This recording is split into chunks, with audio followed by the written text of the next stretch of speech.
اللہم رب اشرح لی صدری ویسر لی امری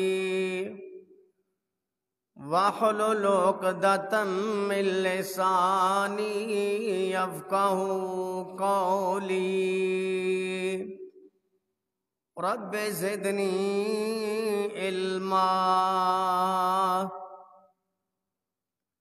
اما بعد فاعوذ باللہ السمیع العلیم من الشیطان الرجیم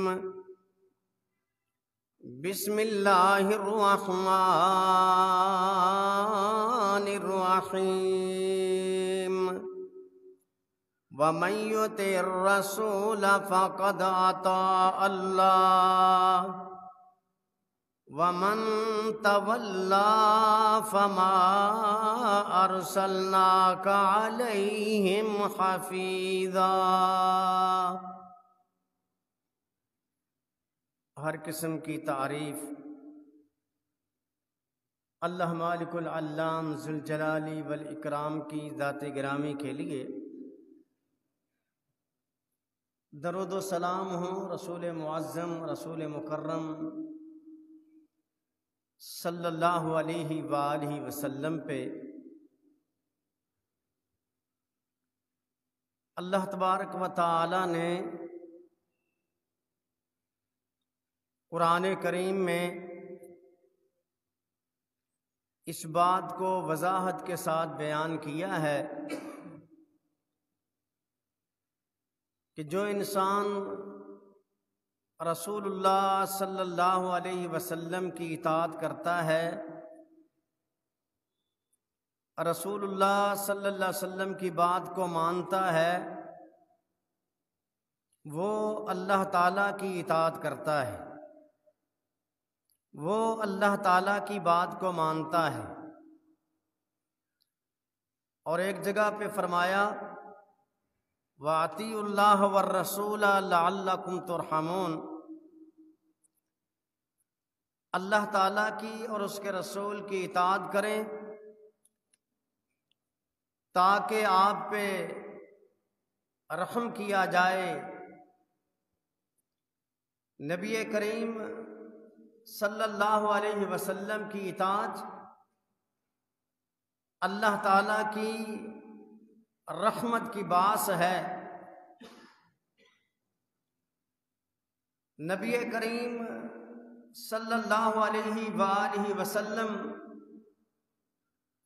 کی فرما برداری میں نجات ہے، جنت کی ضمانت ہے، آخرت کی کامیابی کی گارنٹی ہے، کیونکہ نبی علیہ الصلوۃ والسلام کے صحابی ابو ہریرہ رضی اللہ تعالی عنہ فرماتے ہیں کہ رسول کریم صلی اللہ علیہ وسلم نے فرمایا کل امتی یدخلون الجنہ،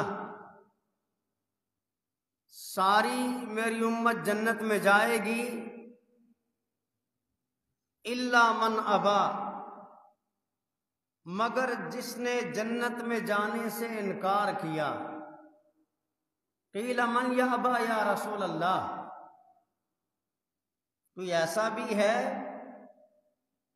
جو جنت میں جانے سے انکار کرے گا؟ تو فرمایا من اطاعنی دخل الجنہ ومن عصانی فقد ابا، جس نے میری اطاعت کی وہ جنت میں جائے گا،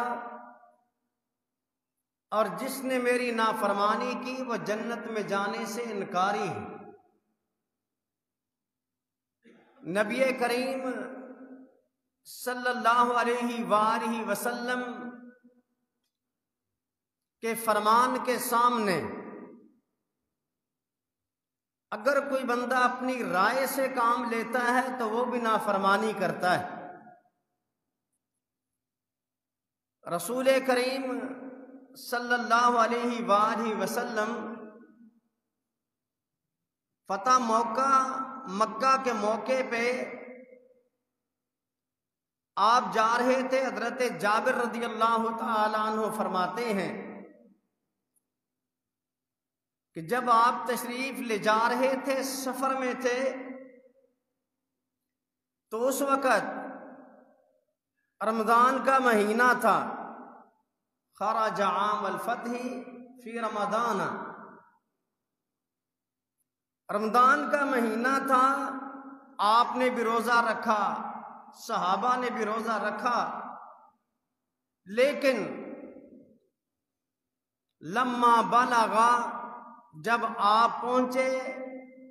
بقراء الغمیم، تو وہاں جا کر کے نبی علیہ الصلوۃ والسلام نے پانی کا ایک پیالہ منگوایا اور نبی علیہ الصلوۃ والسلام نے وہ پانی پیا۔ آپ نے وقت کی نزاکت کو دیکھا کہ سفر میں یہ روزہ مشکل ہے، سفر میں یہ روزہ بھاری ہے، حتیٰ کہ جب آپ نے پیالہ پکڑا فرفعہ، آپ نے اونچا کیا تاکہ لوگ اس پانی کے پیالے کو دیکھ لیں کہ نبی علیہ الصلوۃ والسلام روزہ افطار کر رہے ہیں۔ اب کچھ لوگوں نے، کچھ صحابہ نے روزہ افطار کیا اور کچھ لوگوں نے روزے کو افطار نہیں کیا، حالانکہ نبی علیہ الصلوۃ والسلام روزہ افطار کر چکے تھے۔ جنہوں نے افطار نہیں کیا، آپ نے فرمایا اولئک العصاۃ، اولئک العصاۃ، یہ نافرمان لوگ ہیں جنہوں نے ابھی بھی مجھے دیکھنے کے باوجود بھی روزہ رکھا ہوا ہے، روزہ نہیں کھولا، تو وہ نافرمان لوگ ہیں۔ نبی علیہ الصلوۃ والسلام کی اطاعت، آپ کی اتباع، آپ کی بات کو جو بندہ نہیں مانتا اور کوئی نیا طریقہ لے کر کے شریعت میں آ جاتا ہے، وہ کتنا ہی اچھا کیوں نہ ہو، کتنا بھی بہتر کیوں نہ ہو، اور کرنے والا صحابی رسول ہی کیوں نہ ہو، نبی علیہ الصلوۃ والسلام نے اگر اسے برقرار نہیں رکھا تو بعد میں آنے والے اس طریقے کو نہیں اپنائیں گے، اس لیے کہ جو بات مانی جائے گی، جو طریقہ لیا جائے گا، وہ محمد الرسول اللہ صلی اللہ علیہ وسلم کا لیا جائے گا، کیونکہ آپ اتھارٹی ہیں، آپ ہر لحاظ سے حجت ہیں۔ اور یہاں ایک اور مسئلہ بھی سمجھنا، نبی کریم صلی اللہ علیہ وسلم کے علاوہ کوئی انسان بھی قابل تقلید نہیں ہے، اس کی بات لی بھی جا سکتی ہے، رد بھی کی جا سکتی ہے۔ یہ امام مالک رحمہ اللہ فرمایا کرتے تھے کہ یہ جو اس روضہ مبارک میں ہیں، ان کے قول کے علاوہ کسی کی بات کو لیا بھی جا سکتا ہے، رد بھی کیا جا سکتا ہے، صرف لی جائے گی بات تو اللہ کے رسول کی لی جائے گی۔ اور یہ واقعات ہیں۔ ایک بات حضرت صدیق کر رہے ہیں، دلیل کے ساتھ عمر کھڑے ہوئے ہیں، حضرت صدیق رضی اللہ تعالی عنہ نے اپنی بات کو واپس لیا۔ ایک بات حضرت عمر کر رہے ہیں اور دلیل کے ساتھ جب سامنے علی رضی اللہ تعالی عنہ کھڑے ہوئے ہیں تو اپنی بات کو واپس لیا ہے۔ ابو داؤد کی روایت ہے، حضرت انس رضی اللہ تعالی عنہ فرماتے ہیں حضرت فاروق کا زمانہ، آپ کے پاس ایک عورت کے بارے میں یہ بات لائی گئی کہ وہ بدکاری کرتی ہے، اسے لایا گیا اور یہ پتہ چلا کہ یہ شادی شدہ عورت ہے۔ حضرت عمر رضی اللہ تعالی عنہ نے آرڈر دیا، اسے رجم کرو۔ رجم کرنے کے لیے جا رہے ہیں۔ سامنے سے جناب علی رضی اللہ تعالیٰ عنہ آ رہے تھے۔ آپ نے پوچھا بھئی کہاں جا رہے ہو؟ جواب دیا اس کو رجم کرنے کے لیے جا رہے ہیں۔ کہا کیوں؟ عمر رضی اللہ تعالیٰ عنہ امیر المومنین کا آرڈر ہے کہ اسے جا کر کے رجم کر دو۔ آپ آگے سے فرماتے ہیں اما ترون انہا مجنونہ، آپ دیکھ نہیں رہے اتنے سارے کہ مجھے تو یہ پاگل لگتی ہے، یہ تو پاگل عورت ہے، اور پاگل کو آپ رجم کرنے جا رہے ہیں؟ واپس آؤ۔ حضرت عمر رضی اللہ تعالیٰ عنہ کے پاس آئے۔ حضرت عمر نے پوچھا واپس کیوں آئے؟ جناب علی رضی اللہ عنہ آگے بڑھے، فرمایا امیر المومنین، آپ نے اس عورت کے رجم کا آرڈر دیا ہے اور یہ تو مجنون ہے، آپ اس کو کیسے رجم کر سکتے ہیں؟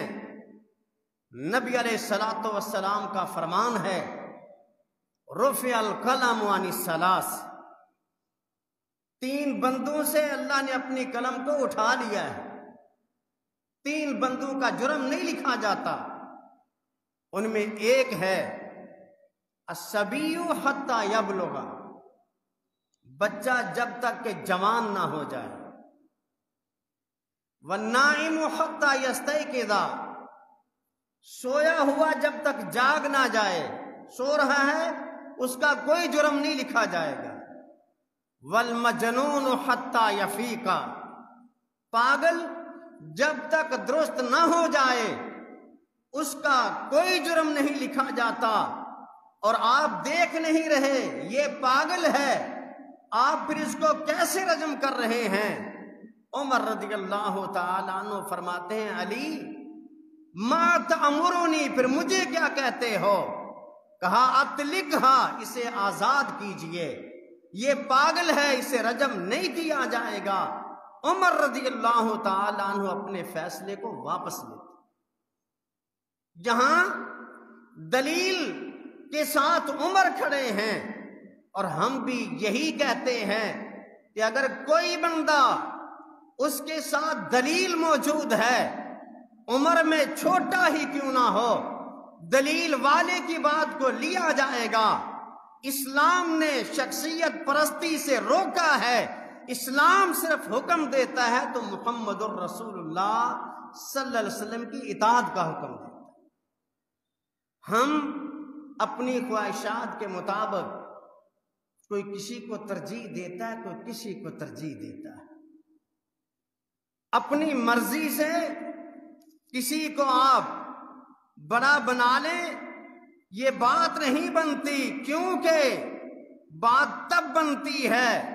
جب رسول اللہ صلی اللہ علیہ وسلم کی اطاعت کی جائے، نبی کی بات کی موجودگی میں وہ آپ سے پہلے آنے والے صحیفے ہوں،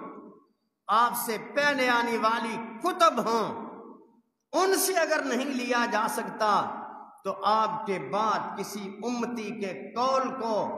کیسے نبی علیہ الصلوۃ والسلام کے مد مقابل پیش کیا جاتا ہے؟ مشہور واقعہ بھی ہے، حدیث بھی ہے، امام احمد رحمہ اللہ مسند احمد میں، امام بہقی سنن کبریٰ میں اس روایت کو لے کر کے آئے کہ حضرت جابر رضی اللہ تعالیٰ عنہ فرماتے ہیں کہ نبی علیہ الصلوۃ والسلام کے پاس حضرت عمر آئے، اور اس وقت معاملہ یہ تھا کہ کچھ صحابہ یہودیوں کی باتیں سن کے ان سے تعجب میں آ رہے تھے کہ یہ اللہ کی کتاب کی باتیں ہیں، یہود بیان کرتے اور پھر کہتے تھے اترا بعضنا بعضا فی کتابنا، یہ باتیں بعض تو ہماری کتاب کے اندر بھی ہیں۔ تو نبی علیہ الصلوۃ والسلام نے اس وقت کہا تھا امتحوکون انتم کما تحوکت الیہود والنصارى لقد جئتکم بہا بیضاء نقیہ، یہود و نصارہ کی طرح مت بنو، میں تو تمہارے پاس وہ شریعت لے کر کے آیا ہوں جو واضح ہے، جس میں کوئی غموس نہیں۔ اور ایک روایت میں آپ نے فرمایا لیلوہا کنہاریہا لا یزیغ عنہا الا ہالکن، میری لائی ہوئی شریعت، میری بات، میرا طریقہ تو ایسے واضح ہے جیسے رات سے دن نکلتا ہے۔ لو کان موسیٰ حیا لما وسعہ الا اتباعی، اگر آج موسیٰ علیہ السلام بھی زندہ ہوتے تو وہ بھی کامیاب نہ ہو سکتے جب تک کہ میں محمد الرسول اللہ کی بات کو نہ مان لوں۔ تم آسمانی کتابوں کی بات کر رہے ہو، تم پہلی باتیں کر رہے ہو۔ موسیٰ علیہ السلام کو بھی محمد الرسول اللہ صلی اللہ علیہ وسلم کی اتباع کرنی ہوگی۔ اس لیے میرے بھائیوں، آج لوگ دوسروں کو ترجیح دیتے ہیں جبکہ صحابہ کرام نے ترجیح دی اللہ کو، اللہ کے رسول کو۔ اپنے خلاف بات آئی تو تب بھی، رشتہ داروں کے خلاف بات آئی تو تب بھی، باپ کے خلاف یا بیٹے کے خلاف بات آئی تو تب بھی، جس کو ترجیح دی وہ اللہ اور اس کا رسول ہیں، اس کے مقابلے میں کسی کو نہیں جانا۔ ابو عبیدہ بن جراح اپنے باپ کو میدان جنگ میں ذبح کر رہے ہیں، دوڑ کے آیا، قریب سے ایک ساتھی کہا ابو عبیدہ تیرا باپ ہے، تو اس کو ذبح کر رہا ہے؟ آگے سے جواب کیا دیا، میں جس کو ذبح کر رہا ہوں یہ میرے نبی کا دشمن ہے، میں شرک کے رئیس کو ذبح کر رہا ہوں، اور اسی لیے رب ان کے بارے میں یہ کہتا ہے لا تجد قوما یؤمنون باللہ، ان جیسا کوئی ایماندار نہیں۔ یہ ان کی اپنی مثالیں، اور قرآن کریم نے اس بات کی وضاحت کی ہے کہ وہ جو سچے رسول اللہ صلی اللہ علیہ وسلم سے محبت کرنے والے تھے ان کے بارے میں یہ کہا تھا، اور ہمیں بھی یہ پیغام دیا۔ قرآن اس چیز کی وضاحت کرتا ہے قُلْ إِنْ كَانَ آبَاؤُكُمْ وَأَبْنَاؤُكُمْ وَإِخْوَانُكُمْ وَأَزْوَاجُكُمْ، قرآن کہتا ہے ماں باپ، بیٹے، رشتہ دار، بیویاں، مال و متاع، سب کچھ، جتنا کچھ بھی تمہارے پاس ہے یہ سارا کا سارا ایک طرف ہو، اور محمد الرسول اللہ صلی اللہ علیہ وسلم ایک طرف ہو۔ اس موقع پہ نبی علیہ الصلوۃ والسلام کے ایک صحابی ہیں عمیر بن سعد الانصاری رضی اللہ تعالی عنہ، عمر 10 سال کی ہے، جب پیدا ہوئے 1 سال کے بعد باپ کی وفات ہوئی، چچا نے بیٹا بنا کر کے اس کی کفالت کی، چچا نے بڑا خیال کیا، حد کر دی پالنے میں، بڑا ہوا، 10 سال کی عمر کو پہنچا تو اسلام قبول کیا، مسلمان ہو گیا، اور جب مسلمان ہوا نبی علیہ الصلوۃ والسلام کی مجلس میں جاتے ہیں، آپ کی مجلس اٹینڈ کرتے ہیں۔ ایک دن آ کر کے کہنے لگا ہے چچا، جب میں اللہ کے رسول صلی اللہ علیہ وسلم کی مجلس میں ہوتا ہوں، بیٹھتا ہوں تو ایمان تازہ ہوتا ہے، وہ گھڑی ایسی ہوتی ہے کہ سکون مل جاتا ہے۔ تو آگے سے چچا کا نام ہے جلاس، وہ کہنے لگا اب بیٹے ایک بات سنو، اگر ہم محمد صلی اللہ علیہ وسلم کی ہر بات کو سچا تسلیم کر لیں گے تو نحن اشر من حمیر، پھر تو ہم گدھے سے بھی بدتر ثابت ہوں گے اگر اس کی ہر بات کو سچا مانیں۔ اب یہ بات کہنے کی دیر تھی، بچہ چھوٹا ہے، چچا کے احسانات بھی بہت ہیں، چچا کی محبت بھی بہت ہے۔ آگے سے کہا ہے چچا بات یہ ہے، آج کی دن تک انت کنت احب الناس الی، آپ مجھے سب سے زیادہ عزیز تھے، لیکن آج کے بعد سب سے زیادہ بدتر انسان جس کے ساتھ میرے دل میں بغض ہوگا وہ آپ ہیں۔ اور اگر میں جا کر کے نبی علیہ الصلوۃ والسلام کے سامنے تیری اس حرکت کو بیان نہیں کرتا تو اخون اللہ و رسولہ، میں اللہ اور اس کے رسول کی خیانت کروں گا۔ میں اگر چپ رہتا ہوں تو یہ بہت بڑی خیانت ہوگی۔ آج کے بعد دیکھا جائے گا، آج کے بعد فیصلہ ہو جائے گا۔ آگے سے جلاس نے کیا کہا؟ جلاس کہتا ہے ٹھیک ہے، جاؤ جو تو نے بولنا ہے جا کر کے بول دو، انکا طفل غیر، تو چھوٹا سا بچہ ہے، لا یصدقک احد من الناس، تجھے تو کوئی بھی تسلیم نہیں کرے گا، تیری بات کو کوئی بھی نہیں مانے گا، جاؤ تیرا جو جی چاہتا ہے جا کر کے بیان کرو۔ اور یہ پھر نبی علیہ الصلوۃ والسلام کے پاس جاتے ہیں، اللہ کے رسول آج کی مجلس میں جلاس نے آپ کے متعلق یہ باتیں کی ہیں، نبی علیہ الصلوۃ والسلام نے فوری طور پہ اس کو بلوایا، صحابہ کی جماعت بھی موجود تھے، لیکن لوگ کیا کہہ رہے ہیں؟ بچہ چھوٹا ہے، کیا پتہ اسے غلطی لگی ہو۔ جلاس تو مسجد میں بھی آتا ہے، مجلس میں بھی آتا ہے، وہ یہ بات نہیں کر سکتا۔ اور جب نبی علیہ الصلوۃ والسلام نے اسے بلایا، وہ آیا تو اقسم علی اللہ، قسم کھا کے کہتا ہے اللہ کے رسول میں آپ کے متعلق ایسی بات کروں گا، یہ ناممکن بات ہے۔ اور صحابہ کی نگاہیں پھر اس بچے کی طرف اٹھتی ہیں، اس بچے کو دیکھنے لگے، اور یہ بچہ وہیں پہ اپنی نگاہیں نیچے کر کے بدأ یبکی، رونے لگتا ہے، ثم رفع رأسہ الی السماء، پھر آسمان کی طرف دیکھا اور آسمان والے سے کہا اے میرے رب تو جانتا ہے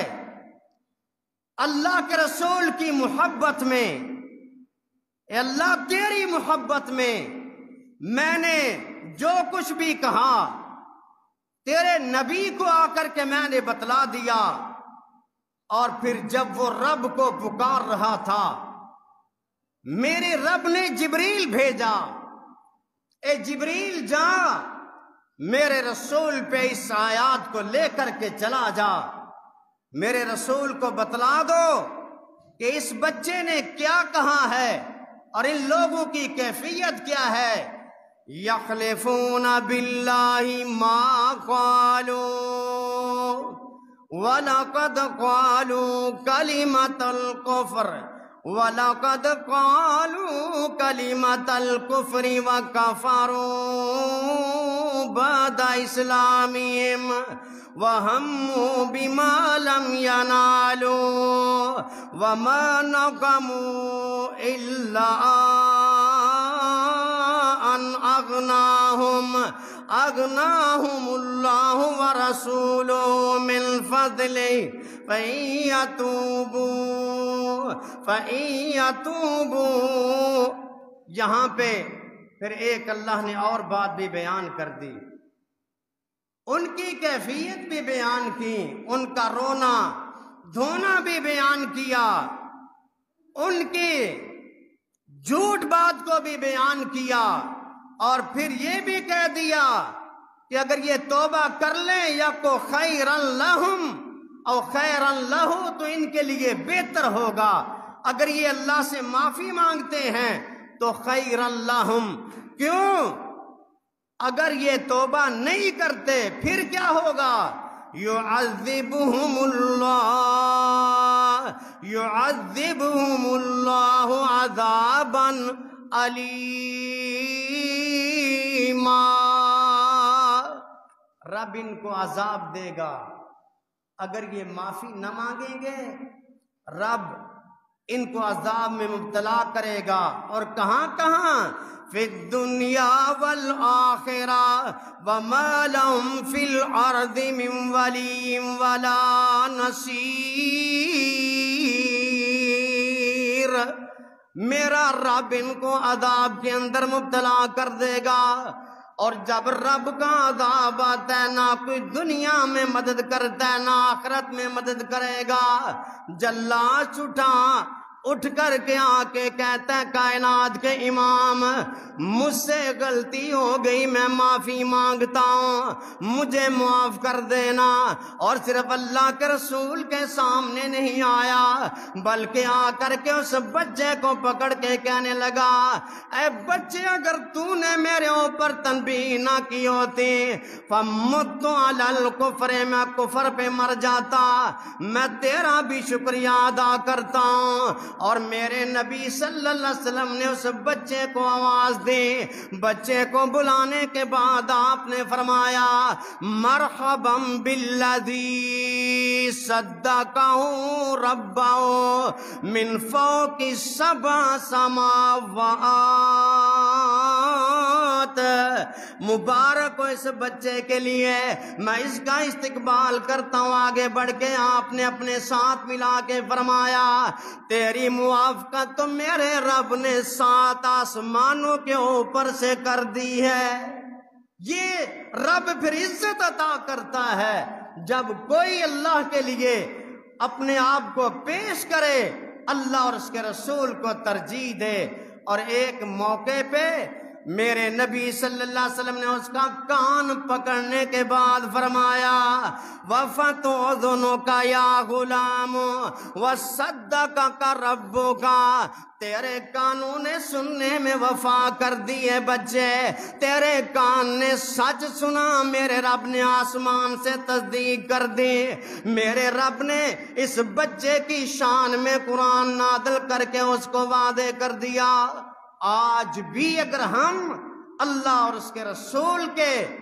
طرفداری میں آئیں گے، آپ کی بات کو مانیں گے، رب ہمیں بھی عزت عطا کرے گا، اور یہ عزت تب ملتی ہے جب انسان سارے جہان کو چھوڑ کر کے اللہ اور اس کے رسول کو ترجیح دیتا ہے۔ سعد بن معاذ وہ بھی ایسا ہی انسان ہے، جس طرح میرے رب نے 7 آسمانوں کے اوپر سے تصدیق کی اس بچے کی،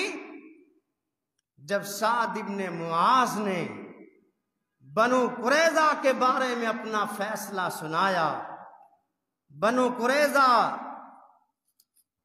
کے لوگوں کے حوالے سے، کیونکہ بنو قریظہ کے لوگ کہہ رہے تھے کہ ہم نے اپنا فیصلہ سعد بن معاذ سے کرانا ہے، نبی علیہ السلام نے سعد بن معاذ کو پیغام بھیجا۔ سعد بن معاذ ان کے پاس، اور تو اس وقت کچھ بھی نہ تھا، رکب علی الحمار، گدھے پہ سوار ہوئے اور نبی علیہ السلام کے پاس چلے آئے۔ فرمایا سعد، ان لوگوں نے یہ کہا کہ ہمارا فیصلہ آپ کریں گے، سعد ذرا اپنا فیصلہ سناؤ۔ سعد رضی اللہ تعالی عنہ نے فیصلہ سنایا۔ اللہ کے رسول، وہ لوگ جنہوں نے آپ کے ساتھ کھڑے ہو کر کے لڑائی کی ہے ان کو بھی قتل کیا جائے گا۔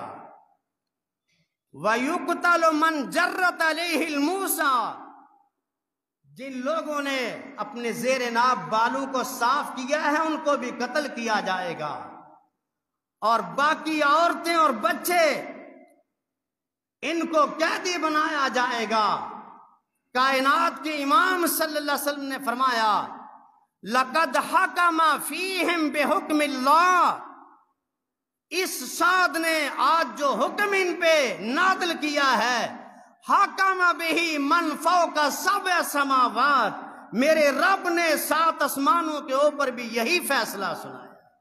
جو سعد نے زمین پہ سنایا۔ بنو قریظہ اس کا خاندان، بنو قریظہ اس کا قبیلہ، اس کی رشتہ داری، لیکن اس نے ترجیح دی تو اللہ کے رسول کو ترجیح دی۔ مت ترجیح دیں کسی مولوی کے فتوے کو، مت ترجیح دیں اپنی پیر کی پگڑی کو دیکھ کر کے، ترجیح دیں جو اللہ کے رسول نے فرمایا، جو اللہ کے رسول نے کر کے دکھایا۔ اور اگر آپ کو اسی لفظ پہ موت آ جائے کہ یہ میرے نبی کا طریقہ ہے، میں کہتا ہوں رب آپ کو جنت میں داخل کرے گا۔ اور اگر آپ نے کہا اگرچہ مگرچہ فلاں کی تعویل، فلاں کی بات، فلاں کا قول، تو شکوک کی دنیا میں مت جا۔ جب حدیث آ جائے، قرآن آ جائے، پھر بن ایسا کہ ادھر حکم محمد ہو، ادھر گردن جھکائی ہو۔ اللہ مجھے اور آپ کو عمل کی توفیق عطا فرمائے۔